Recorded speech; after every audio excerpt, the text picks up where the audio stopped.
নমস্কার।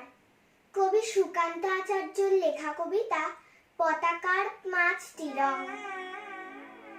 বলো তো দেখি পতাকায় মোদের কয়টি রং আছে?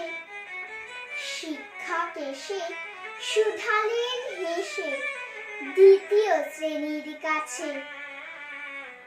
একসাথে মিলে সব ছেলে বলে চিৎকার করে জোরে, তিনটি বর্ণ রয়েছে রাঙানো জাতীয় পতাকা জুড়ে।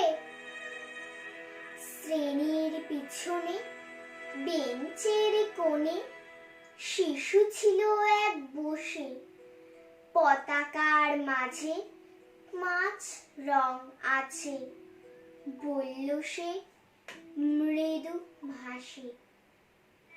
কথা তার শুনে বাকি শিশুগণে হেসে খায় লুটোপুটি।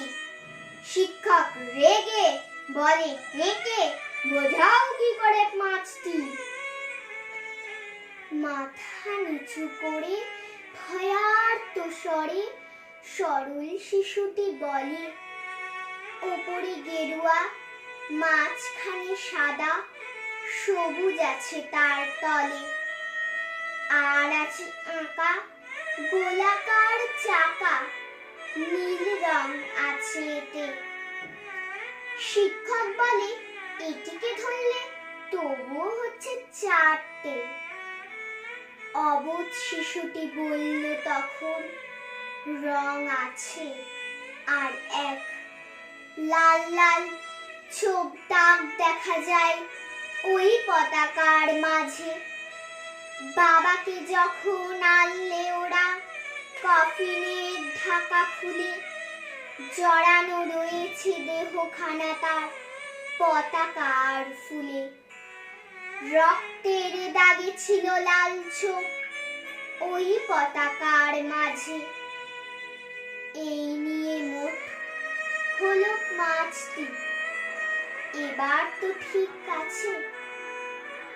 সরল শিশুটির জবাবখানি কাঁপিয়ে দিল বুক, অশ্রু এলো নয়ন ভরে, শুকনো হলো মুখ।